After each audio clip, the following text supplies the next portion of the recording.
Good afternoon, everybody. Bob Georgiou from Remax Accord to give you your rolling realtor report for May 2023.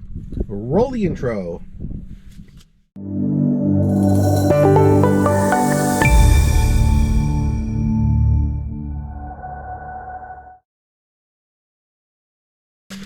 Ladies and gentlemen, boys, girls, moms, and dads, welcome to the wonderful world of real estate. And I'm going to give you a run through of all the local markets here that I serve in the 680 corridor in central Contra Costa County. Little notes, I don't know if you guys saw the last video that I did where I went over the mechanics of the market.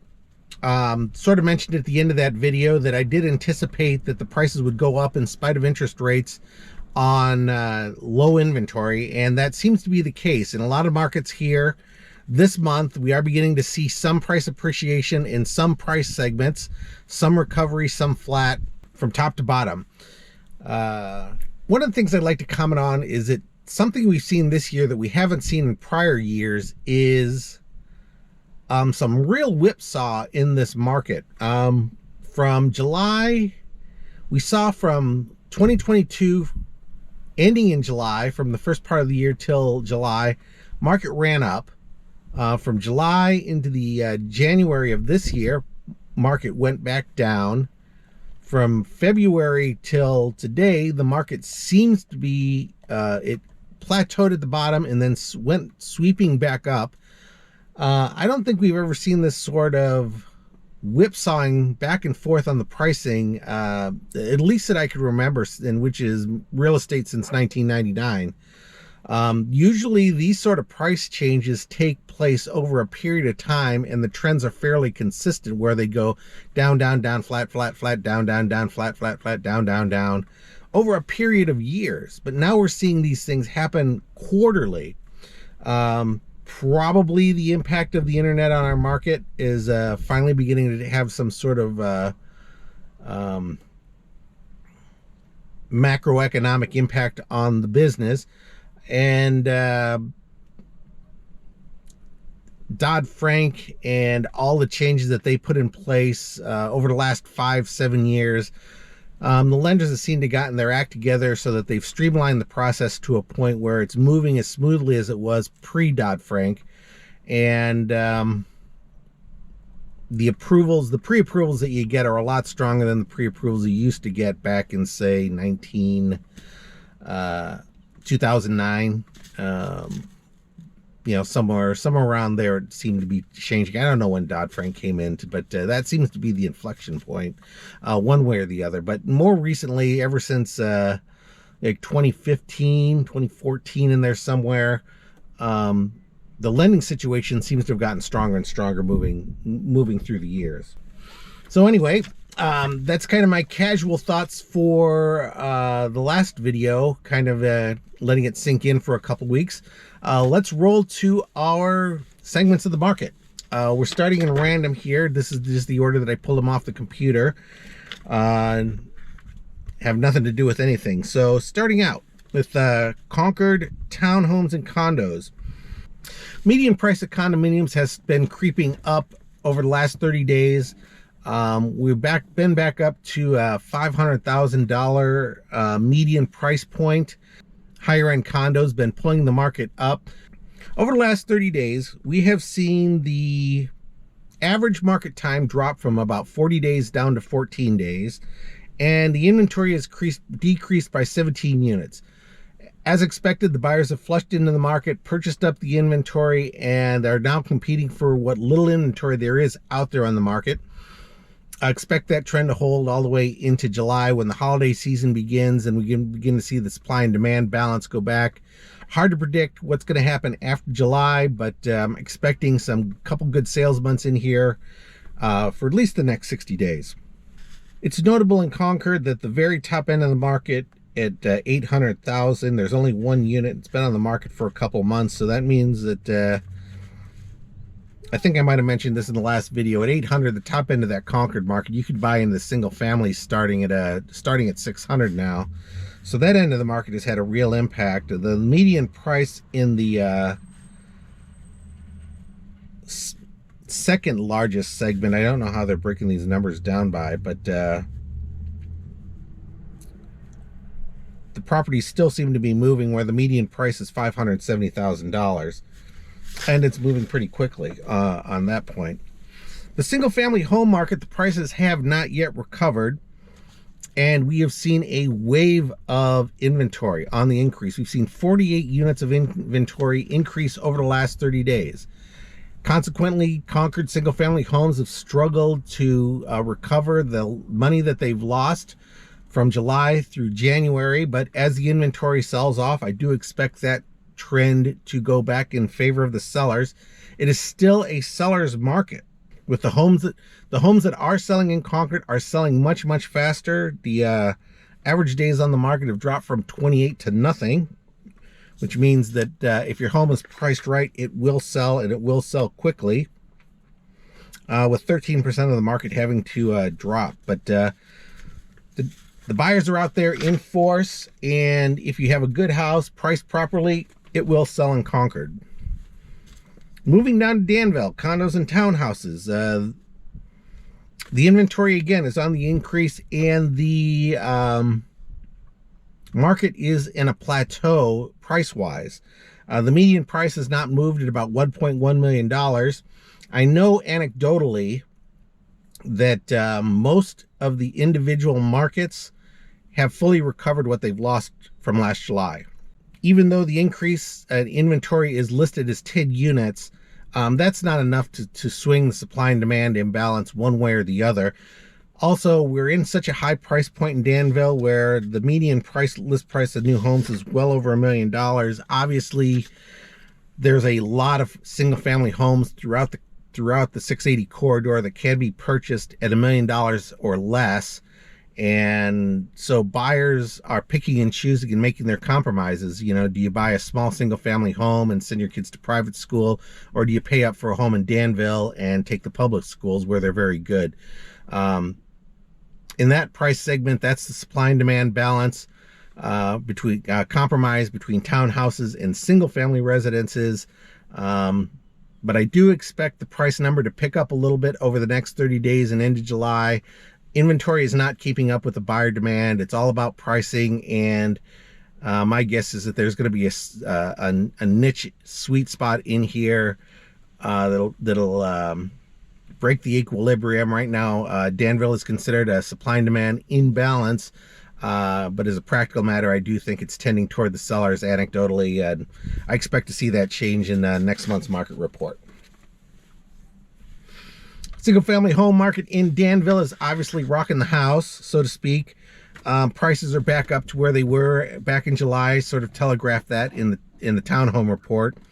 And the median prices are for the whole market is hovering right around $2.2 million. Inventory is on the increase, but again, with the high demand of property in Danville, the inventory is moving quickly. Went from a 67-day market 30 days ago to a 21-day market, and I expect that to continue down to about 10 days before it turns around and goes the other direction, and probably July, August reports. The Pleasant Hill townhouse market is in the recovery phase. The prices are moving in the upward direction on low inventory. We've only seen an increase of 4 units since the last report, which is holding in the inventory pretty much even in the single digits throughout, which means, of course, the buyers are back in the market. The buyer pool here in Walnut Creek and Pleasant Hill is different than the buyer pool in Danville and Concord. A lot of people will not go past 680. We've highlighted this in prior videos with the urban buyers kind of stopping at 680 going east. And most of Pleasant Hill sits on this side of, on the buy side of 680 for urban dwellers. So we are seeing price recovery in the high end of the price point, even though that overlaps with the single family price point at the very bottom end in Pleasant Hill. And we're just not seeing the inventory come back, so the price pressure is on the way up. I do expect the townhouse market to recover by time July rolls around, but again, supply and demand will refocus that picture after the July holiday season. Single family is in a plateau. Supply and demand, it looks to be balanced slightly in favor of the sellers on low inventory. The inventory units have increased on average by 20 units throughout the market, but all the other numbers remain stable except for the cycle time. We were in a 41-day market last quarter. Now we're looking at about 21 days, and showing that, of course, the buyers have come into the market and snatching up what's out there. But with the increase in inventory, there does appear to be a supply and demand imbalance, because as the urban dwellers have pushed out other buyers who've gone to Walnut Creek and Concord and Martinez, which I don't do a report for. The Pleasant Hill situation is just simply solid, tipping slightly in favor of the sellers. One other important note about Pleasant Hill: the high end of the market is lacking in inventory. By high end, I talk about the homes that will compete with Walnut Creek and Danville at the 1.2 price point and up. There is no inventory in that price segment. Everything in Pleasant Hill, I think the last home that I saw sold was at 1.1 million. And that one was a house that was flipped in Poets Corner, premium area in Pleasant Hill. So it's some of the information in this report is certainly lacking, where other areas in Concord, Walnut Creek, Danville all have had high-end sales to affect the number. So even though the facts show that this is a balanced market, supply and demand, there's a piece of the segment marking that would move the price point up if there was any inventory. So small sample size is having an impact on this Pleasant Hill report. Walnut Creek townhouses. Walnut Creek townhouses are in a plateau. There has been a huge increase in inventory in Walnut Creek condos and townhouses. Since Walnut Creek is the hub, the inventory has been moving faster, but the market has not completely recovered in any way, shape, or form, other than the turnaround time on properties have dropped from 35 days down to 21 days.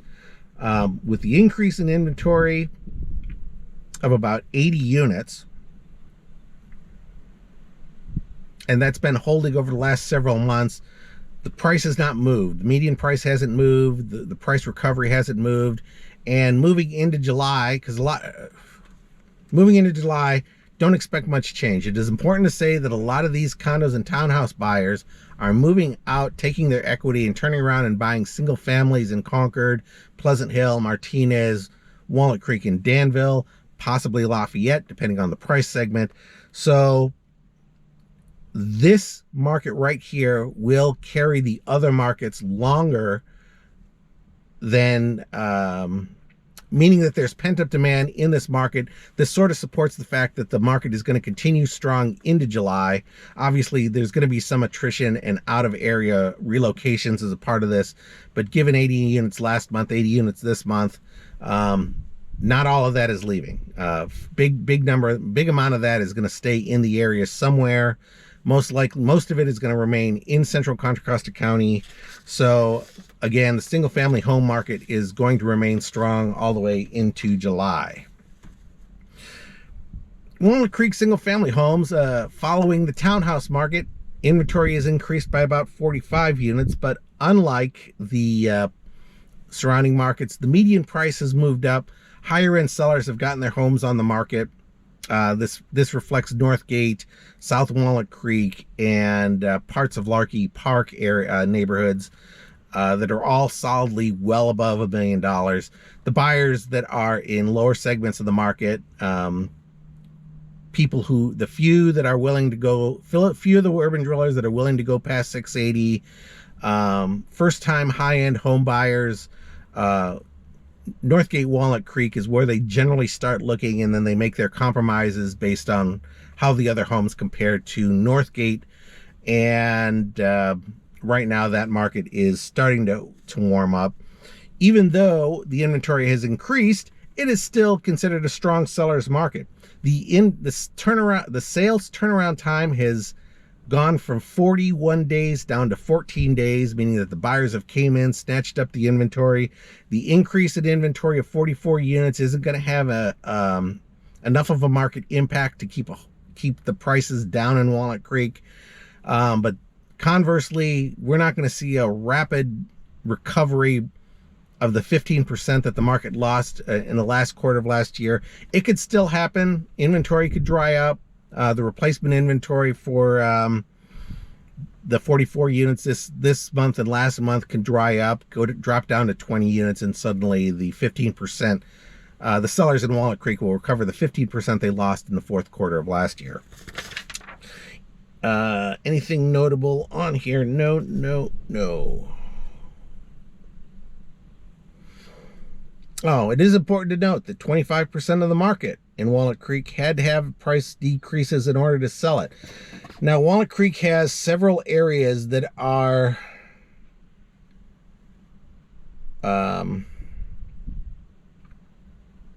less than equal to the Northgate, South Walnut Creek, and Larkey, and parts of Larkey. My guess is that if I went back and did a deep dive on that those areas, Carriage Square, unincorporated Walnut Creek, and a couple other segments of Walnut Creek over by the BART station are the ones that are driving that price decrease number in order to get it to move. It's having a hard time believing that anything's getting decreased over in the Northgate area, but that's what the numbers say. All told, we're gonna see a couple more good markets of a couple more good months of strong sellers market before supply and demand changes. If you are looking to get into a single family market, get it on the market right now, because interest rates are going to be pushing 8% before they start going the other way. Now, 8% back in 1999 was a fair interest rate. And it's really hard to see how the economics of the region will begin to carry those prices at an 8% interest rate. I know there's a lot of money in this market. I know there's a lot of wealth in this market and people who have untapped equity in their properties. But an 8% interest on a 1.3 median priced home is a big number. And historically, that's been enough to cool things off. And I'm going to put my neck out there and I'm saying it's definitely going to slow the market. Whether it causes that correction that everybody's waiting for, I'm not going to bet on that. It seems to be that the powers that be have enough tools that they can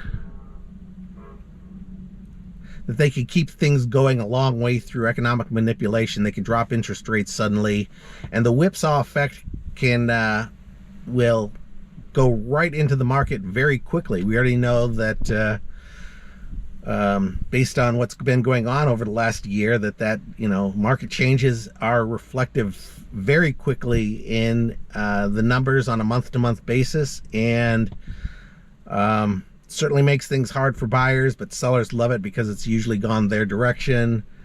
So it's hard to bargain on correction, but I do in fact expect slowdown, especially with the risk of economic downturn coming. Well, thank you all again for tuning in. My name is Bob Georgiou with Remax Accord. Look forward to talking to you on the next video. Maybe get that out in the next 10 days this time around, but otherwise we'll see you on the next Rolling Realtor Report. If you have any questions about your property or any situation, feel free to send me a text or email at bobducell@gmail.com or 925-980-3248. In the meantime, have a great week. Have a great Memorial Day if I don't get another video up by then, and hope to see you in escrow. Have a great week. Have a great rest of your May.